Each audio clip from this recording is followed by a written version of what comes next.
The Horn of Africa is at a crossroads, with Ethiopia at the center of a dramatic transformation. Under Prime Minister Abiy Ahmed, Ethiopia is making bold moves to break free from its landlocked status and reshape its future. Since losing its Red Sea coastline in 1993, Ethiopia has relied on Djibouti for over 95% of its maritime trade, costing billions annually. For Abiy, this is more than economics, it's about national pride and security. Despite internal conflicts and instability, Ethiopia is determined to reclaim its role as a regional powerhouse. The government's new strategy aims to overcome geographic limitations by leveraging resources and forging new alliances. These actions are sending shockwaves through the region, forcing neighbors to reconsider their positions. The stakes are high.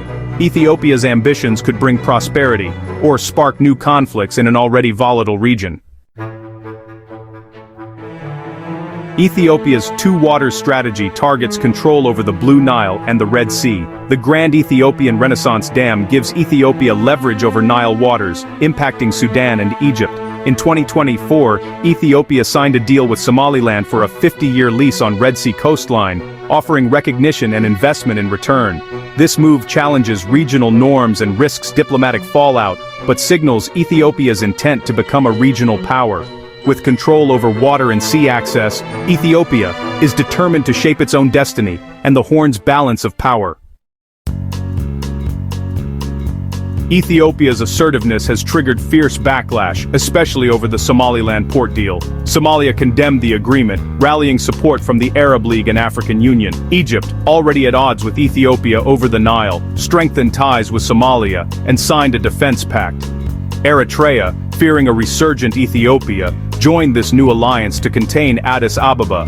Turkey mediated a fragile truce, but the core dispute remains unresolved, leaving the region tense and alliances in flux.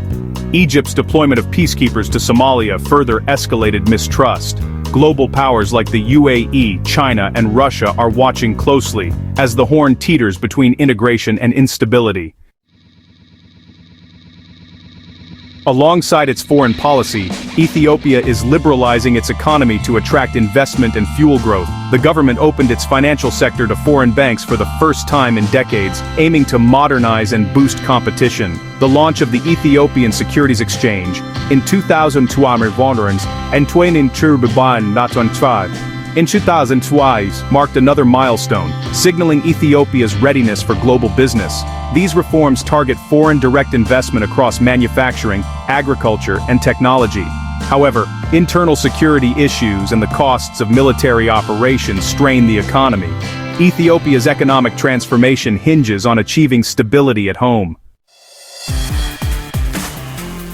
Ethiopia's quest for regional dominance is threatened by deep internal fragility. Despite peace deals, conflicts in Tigray, Amhara, and Oromia persist, draining resources and focus. The two-water strategy has heightened regional tensions, isolating Ethiopia and risking proxy conflicts. Economic reforms promise growth, but bring short-term volatility, with inflation and debt mounting. Ethiopia needs investment to stabilize, but instability deters investors, a difficult paradox. The nation's future, and that of the Horn, depends on balancing ambition with stability and diplomacy. Success could make Ethiopia a regional engine. Failure could trigger fragmentation and regional chaos.